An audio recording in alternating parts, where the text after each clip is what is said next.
Terima kasih atas kesempatannya. Perkenalkan, nama saya Atala Ashifanaya dengan NIM 2019 310760. Kali ini kita akan membahas tentang materi Creating Competitive Advantage atau menciptakan keunggulan yang kompetitif. Adapun dasar pembahasan materi kita pada hari ini adalah di mana kondisi ekonomi sekarang ini tidaklah mudah bagi perusahaan untuk dapat bertahan dan berkembang. Salah satunya kenyataan hidup dalam dunia bisnis adalah terjadinya persaingan yang ada kalanya makin tajam.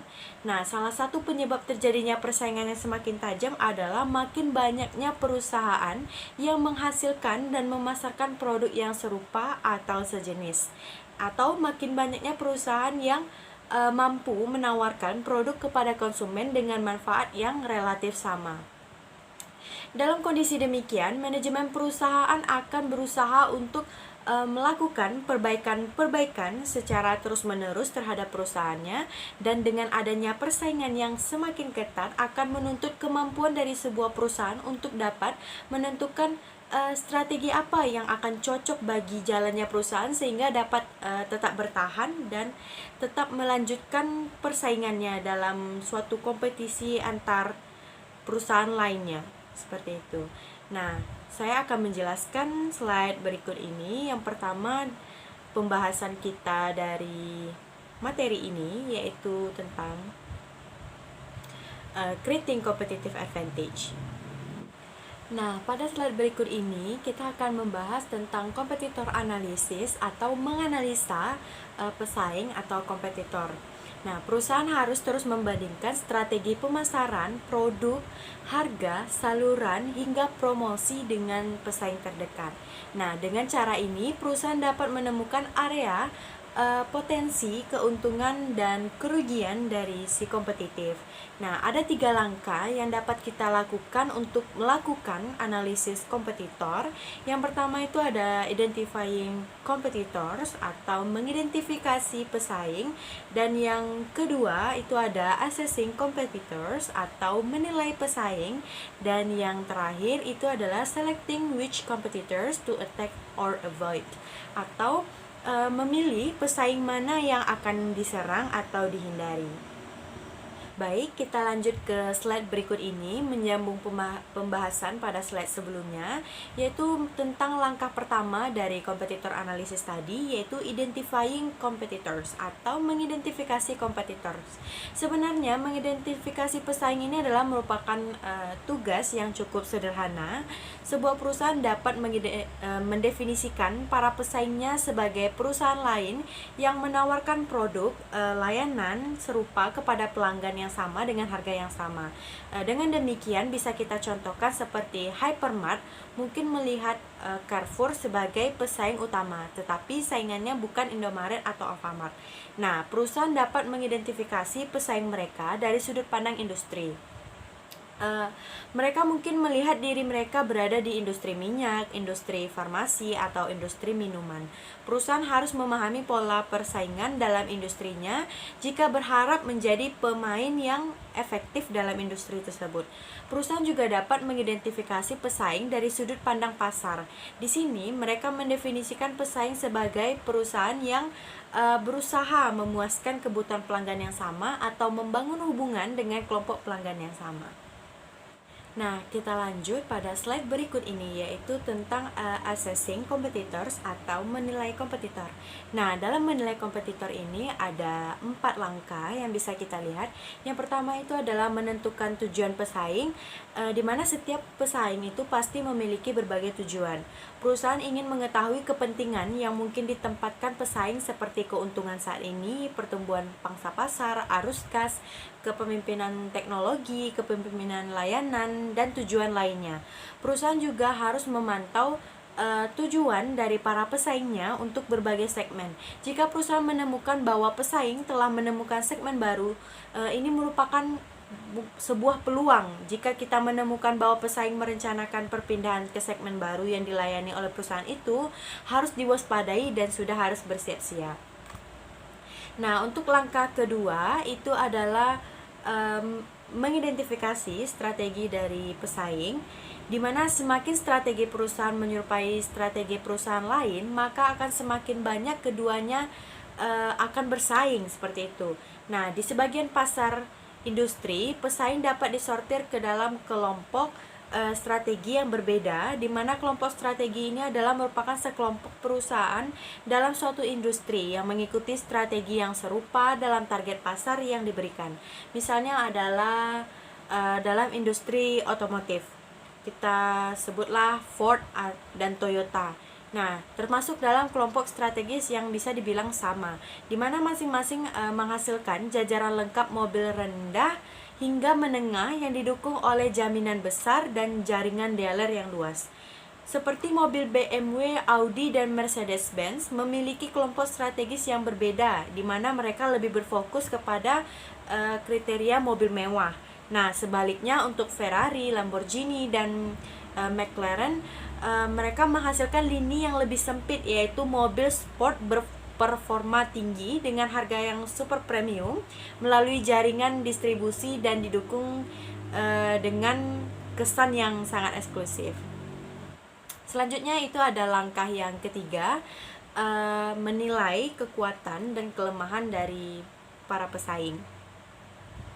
Sebagai langkah pertama, perusahaan dapat mengumpulkan data tentang tujuan strategi, kinerja setiap pesaing selama beberapa tahun terakhir. Memang beberapa informasi ini akan sulit diperoleh. Nah, perusahaan biasanya belajar tentang kekuatan dan kelemahan pesaing mereka melalui data-data sekunder, pengalaman pribadi, atau dari mulut ke mulut. Nah, mereka juga dapat melakukan riset dengan pelanggan, pemasok, dealer, dan mereka juga dapat memeriksa situs media online dan sosial dari si pesaing tersebut. Atau mereka juga dapat mencoba benchmarking, atau bisa diartikan sebagai membandingkan diri dengan perusahaan lain, membandingkan produk dan proses produksi dengan pesaing atau perusahaan besar di industri lain yang bertujuan untuk mengidentifikasi dan menemukan cara terbaik untuk meningkatkan kualitas dan kinerja dari sebuah perusahaan. Dan yang terakhir itu ada estimasi competitor reaction, atau mengestimasikan atau memperkirakan reaksi dari pesaing. Nah, tujuan dari strategi kekuatan dan kelemahan pesaing sangat membantu pemasar dalam menjelaskan tindakan yang mungkin dilakukan pesaing. Hal ini juga membantu pemasar mencari tahu reaksi apa yang mungkin terjadi terhadap pergerakan perusahaan seperti pemotongan harga, kenaikan promosi, atau pengenalan produk baru. Nah, selain itu, setiap pesaing memiliki filosofi, budaya, dan keyakinan yang berbeda-beda dalam melakukan bisnis. Nah, misalnya itu seorang manajer pemasaran membutuhkan pemahaman yang mendalam tentang mental pesaing jika mereka ingin mengantisipasi bagaimana pesaing itu akan bertindak atau bereaksi. Nah, setiap pesaing akan memiliki reaksi yang berbeda-beda, di mana beberapa tidak memberikan reaksi dengan cepat atau kuat terhadap gerakan pesaing, dan mungkin ada beberapa yang memberikan reaksi yang cepat dan juga kuat dengan pergerakan pesaing. Nah, mereka mungkin merasa pelanggan mereka loyal, mereka mungkin lambat memperhatikan perpindahan, atau mereka mungkin kekurangan dana untuk bereaksi. Nah, mengetahui bagaimana pesaing utama bereaksi memberi petunjuk pada perusahaan tentang cara terbaik untuk menyerang pesaing atau cara terbaik untuk mempertahankan posisi saat ini. Di beberapa industri, pesaing hidup adalah harmoni relatif. Di negara lain, pesaing lebih agresif secara terbuka. Misalnya, pesaing di industri smartphone. Nah, telah saling beradu selama beberapa tahun. Seperti Apple dan Samsung itu telah secara agresif saling menyerang dalam iklan yang komparatif seperti itu. Untuk penjelasan slide berikutnya akan dijelaskan oleh rekan saya. Di sini saya akan melanjutkan penjelasan dari rekan saya, yaitu tentang selecting competitor to attack and avoid, atau memilih pesaing untuk dilawan ataupun untuk dihindari. Yang pertama ada namanya strong or weak competitor, atau pesaing kuat dan juga pesaing lemah. Sebuah perusahaan dapat fokus pada salah satu dari beberapa kelas pesaing. Sebagian besar perusahaan lebih suka bersaing dengan pesaing yang lebih lemah, karena ini membutuhkan lebih sedikit sumber daya dan juga lebih sedikit waktu. Tetapi dalam prosesnya, perusahaan mungkin hanya memperoleh sedikit keuntungan. Perusahaan juga harus bersaing dengan pesaing yang kuat untuk mempertajam kemampuannya. Terkadang sebuah perusahaan tidak dapat menghindari pesaing terbesarnya. Tetapi bahkan pesaing yang kuat sekalipun pasti memiliki beberapa kelemahan. Dan apabila perusahaan berhasil melawan, maka seringkali memberikan keuntungan yang jauh lebih besar. Contohnya seperti Pepsi Cola, yang tahu bahwa pesaing terkuat mereka adalah Coca-Cola. Coca-Cola yang selama beberapa dekade cukup populer di lidah masyarakat Amerika Serikat dan merajai beberapa pangsa pasar. Sedangkan Pepsi yang pada awal pendiriannya mengalami persoalan keuangan perusahaan yang tidak stabil. Nama Pepsi mulai terkenal saat perusahaan mengusung strategi pemasaran yang bertajuk Pepsi Challenge, di mana kampanye ini berupa tes rasa yang dilakukan secara buta dan memberikan 2 sampel minuman bersoda tanpa tahu merek mana yang mereka minum. Hasilnya, Pepsi Challenge menjadi strategi yang memperoleh keuntungan yang besar dengan penggandaan penjualan dan memperluas pangsa pasar Pepsi di Amerika Serikat. Karena masyarakat cenderung lebih menyukai rasa Pepsi ketimbang Coca-Cola. Dan hal ini sempat membuat Coca-Cola cukup kewalahan dan sempat mengganti resep minuman mereka sebelum kembali lagi menjadi resep original. Dari contoh ini, bisa kita simpulkan bahwa alat yang berguna untuk mengetahui kuat atau lemahnya pesaing adalah analisis nilai pelanggan. Analisa ini menargetkan manfaat yang diharapkan konsumen ketika memakai produk yang dijual. Kunci dalam memenangkan persaingan melalui analisa ini adalah dengan perusahaan harus menemukan tempat yang bisa memenuhi kebutuhan pelanggan dengan cara yang tidak bisa dilakukan oleh pesaingnya.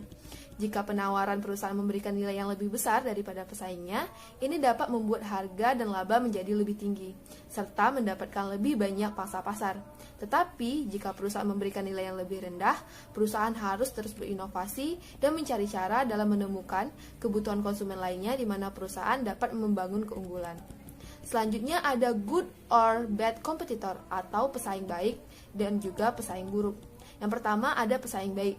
Suatu perusahaan terkadang sangat membutuhkan dan mendapatkan keuntungan dari pesaing. Keberadaan pesaing menghasilkan beberapa keuntungan strategis. Pesaing dapat berbagi biaya pasar, pengembangan produk, dan membantu melegitimasi teknologi baru. Sebuah perusahaan mungkin melayani segmen yang kurang menarik atau menyebabkan lebih banyak diferensiasi produk. Dengan adanya pesaing, hal ini mungkin bisa dapat membantu meningkatkan permintaan pasar. Misalnya, Apple telah menciptakan iPad yang menjadi lonjakan permintaan tablet yang menakjubkan. Hal ini juga menguntungkan Amazon Kindle yang dimiliki oleh Amazon. Amazon Kindle adalah perangkat lunak dan juga perangkat keras yang dikembangkan oleh Amazon.com untuk menyimpan dan menampilkan buku elektronik dan media digital lainnya. Penjualan iPad yang meningkat tajam dan permintaan tablet baru mendorong Amazon untuk memperkenalkan jajaran lengkap tablet Kindle yang dimilikinya. Dalam penggunaan iPad juga meningkatkan penjualan e-book dan konten digital Amazon lainnya yang dapat dibaca di iPad menggunakan aplikasi Kindle. Permintaan tablet yang melonjak juga membuka pasar bagi sejumlah pesaing baru seperti Samsung, Google, dan Microsoft. Lalu yang kedua ada pesaing buruk. Perusahaan mungkin tidak memandang semua pesaingnya sebagai sesuatu yang menguntungkan. Suatu industri seringkali berisi pesaing yang buruk. Pesaing yang baik bermain sesuai aturan industri, sedangkan pesaing yang buruk malah sebaliknya. Mereka melanggar aturan dan bermain sesuai aturan mereka sendiri. Misalnya, surat kabar cetak nasional menghadapi banyak persaingan yang buruk akhir-akhir ini, dikarenakan layanan surat kabar digital yang tumpang tindih dengan konten surat kabar cetak. Persaingan dianggap buruk karena suatu kabar digital yang menawarkan berita yang sama dengan konten real-time gratis yang tidak dapat ditandingi oleh surat kabar cetak yang biasanya dicetak sekali sehari. Contohnya adalah Huffington Post. Surat kabar online yang dirintis oleh Arianna Huffington ini sebagai saluran yang menawarkan berita, blog, dan konten asli serta mencangkup politik, bisnis, hiburan, teknologi, dan media populer, gaya hidup, budaya, komedi, hidup sehat, minat wanita, serta berita lokal. Situs yang didukung iklan ini gratis bagi penggunanya, sedangkan surat kabar cetak nasional biasanya memiliki tarif langganan. Huffington Post ini merupakan situs ke-38 yang paling banyak dikunjungi di Amerika Serikat. Pesaing digital semacam ini telah membuat banyak surat kabar cetak bangkrut dalam beberapa tahun terakhir. Selanjutnya ada finding uncontested market space atau menemukan ruang pasar yang tidak terbantahkan. Daripada bersaing secara langsung dengan pesaing yang sudah mapan, banyak perusahaan mencari posisi kosong di ruang pasar yang tidak tersaingi. Mereka mencoba menciptakan produk dan layanan yang tidak memiliki pesaing langsung. Strategi ini disebut juga dengan Blue Ocean Strategy. Tujuannya adalah untuk membuat persaingan menjadi tidak relevan. Perusahaan telah lama terlibat dalam persaingan langsung untuk mencari pertumbuhan yang menguntungkan. Mereka telah berjuang untuk keunggulan kompetitif dan memperebutkan pangsa pasar dan berjuang untuk diferensiasi. Namun, dalam industri yang penuh susah saat ini, persaingan langsung tidak menghasilkan apa-apa selain Red Ocean. Dalam buku mereka, Blue Ocean Strategy, dua profesor strategi berpendapat bahwa meskipun sebagian besar perusahaan bersaing dalam Red Ocean atau Samudra Merah, seperti itu, strategi tersebut tidak mungkin menciptakan pertumbuhan yang menguntungkan di masa depan. Biasanya, perusahaan-perusahaan terkemuka di masa depan akan berhasil bukan dengan melawan para pesaingnya, tetapi menciptakan ruang baru di pasar, yang disebut juga dengan inovasi nilai. Seperti Apple yang telah lama mempraktikkan strategi ini, yang memperkenalkan produk pertama seperti iPod, iTunes, iPhone, App Store, dan iPad yang menciptakan kategori baru. Selanjutnya ada Designing a Competitive Intelligence System atau sistem intelijen kompetitif melalui beberapa tahapan, yaitu yang pertama, mengidentifikasi jenis informasi persaingan yang diperlukan dari berbagai sumber terbaik. Yang kedua, mengumpulkan informasi dari lapangan dan data yang dipublikasikan seperti tenaga penjualan, saluran, pemasok, situs internet, dan asosiasi perdagangan. Memeriksa informasi untuk validitas dan reliabilitas, kemudian ditafsirkan dan diatur dengan cara yang tepat. Yang ketiga, mengirimkan informasi yang relevan kepada pembuat keputusan dan menanggapi pertanyaan dari manajer tentang informasi pesaing. Dan yang terakhir adalah memberikan laporan serta penilaian dan membantu manajer menafsirkan langkah tiba-tiba pesaing dan mencari langkah yang harus diambil oleh perusahaan. Di sini saya akan melanjutkan penjelasan rekan saya mengenai competitive strategies atau strategi bersaing. Setiap perusahaan itu harus punya caranya sendiri dalam memenangkan sebuah persaingan. Bahkan di dalam perusahaan itu, strategi yang berbeda mungkin diperlukan untuk bisnis atau produk yang berbeda pula. Banyak perusahaan besar yang membangun strategi pemasaran secara kompetitif formal. Namun ada juga perusahaan yang mengembangkan strategi dengan cara yang kurang formal. Sebagai contoh itu perusahaan Harley Davidson, Red Bull, dan Shinola yang berhasil membuat strategi pemasaran yang non-formal, yaitu mereka itu tidak mengoperasikan departemen pemasaran yang besar ataupun melakukan riset pemasaran, melainkan mereka itu hanya membuat sketsa strategi dengan cepat, hidup dengan pelanggan, membuat kelompok-kelompok dengan pelanggan, serta fokus pada memenangkan loyalitas dari pelanggan tersebut. Selanjutnya yaitu 3 tahap terhadap pendekatan strategi pemasaran. Yang pertama yaitu entrepreneurial marketing, yaitu strategi pemasaran yang berfokus atau memvisualisasi sebuah peluang untuk selalu berinovasi, membangun strategi yang fleksibel, dan mengetuk hati pelanggan untuk mendapatkan perhatian dari pelanggan. Sebagai contoh itu Jim Koch, pendiri Boston Beer Company, yang dulunya hanya melakukan pemasaran dengan membawa botol-botol itu ke dalam sebuah koper ke bar-bar. Lalu dia menceritakan kisah-kisahnya, mengedukasi konsumen untuk gimana caranya membuat bir. Lalu sehingga orang-orang itu mau mencicipi bir tersebut. Walaupun coach ini menjual tanpa membuat iklan, namun dia terus bergerilya dan terus berinovasi sehingga produk birnya ini menjadi kerajinan terlaris di Amerika. Yang kedua yaitu formulaic marketing, di mana ketika perusahaan kecil itu mencapai sebuah kesuksesan, mereka pasti bergerak menuju pemasaran yang lebih terformulasi. Mereka membangun pemasaran yang lebih formal, merumuskan laporan penelitian pasar, melakukan riset dengan cermat dan tepat. Sebagai contoh ini, Boston Beer ini sekarang mempekerjakan tenaga penjualan yang besar dan sudah memiliki departemen pemasaran sendiri. yang bertugas melakukan riset pasar serta merencanakan strategi pemasaran. Yang ketiga itu ada intrapreneurial marketing, yaitu di mana banyak perusahaan yang terjebak dalam formulaic marketing. Karena ketika mereka sudah merencanakan sesuatu strategi pemasaran dengan lebih formal, terkadang perusahaan ini akan kehilangan kreativitas dan juga semangat yang dimiliki di awal. Sehingga perusahaan harus mampu membangun inisiatif dan entrepreneurship yang mendorong karyawan untuk tetap bersemangat, kreatif, inovatif dalam memasarkan sebuah produk. Saya akan melanjutkan penjelasan dari rekan saya sebelumnya. Strategi dalam memenangkan persaingan. 1. Overall cost leadership. Perusahaan harus mencapai biaya produksi dan distribusi terendah agar tidak kalah dari para pesaingnya.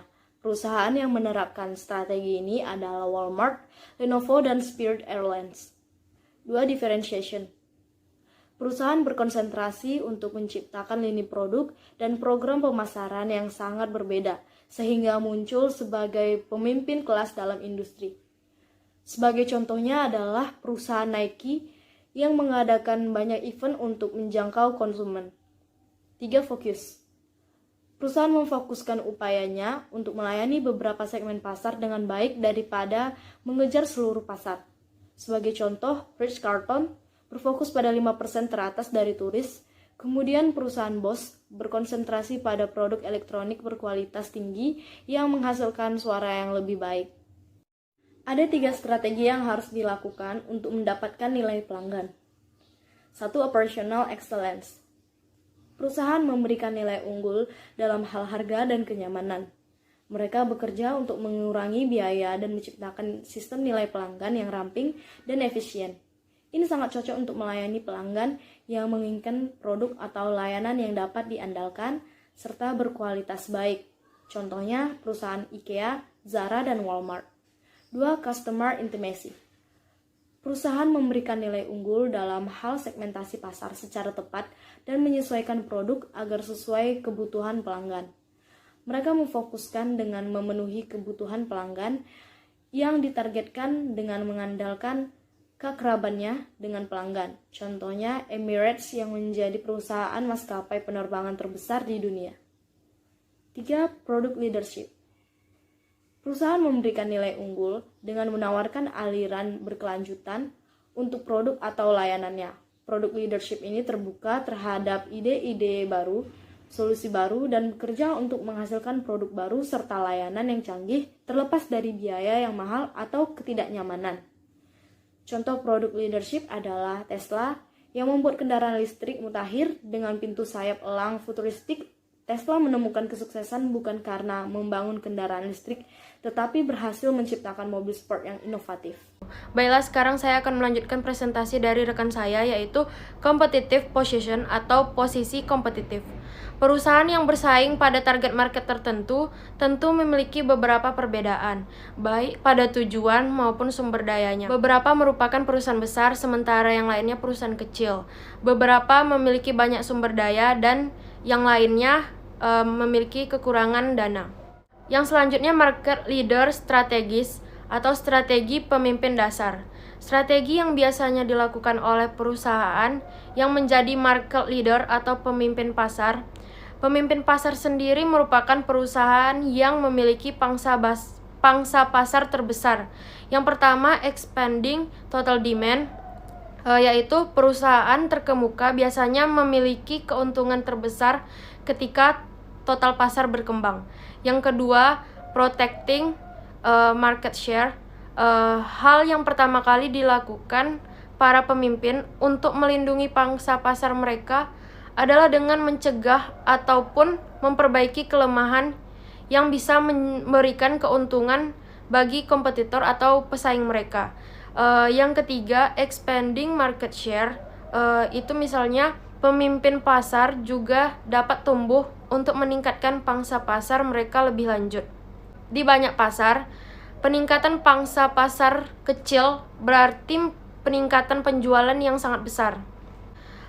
Yang selanjutnya, market challenger strategies atau strategi penantang pasar. Perusahaan yang berada pada posisi kedua, ketiga, atau keempat biasanya cukup besar. Perusahaan-perusahaan ini dapat memilih untuk menantang para market leader atau sebagai market challengers, atau mereka bisa mengikuti alur pemimpin pasar sebagai market followers. Baiklah, di sini saya akan melanjutkan presentasi dari rekan saya, yaitu market follower strategis, yaitu strategi pengikut pasar. Tidak semua perusahaan yang berada di posisi kedua, ketiga, dan keempat ingin menantang para pemimpin pasar. Beberapa dari mereka hanya ingin mengikuti alur yang dilakukan oleh pemimpin sebagai market follower. Seorang pengikut biasanya mendapatkan banyak keuntungan. Para pengikut ini dapat belajar dari cara pemimpin pasar dalam membuat produk baru dan memasarkannya hingga cara mereka memperluas pasar. Mereka dapat mengikuti atau justru memperbaiki produk dan program pemimpin dengan biaya yang dapat ditekan. Nah, berikutnya saya akan menjelaskan market niche strategis.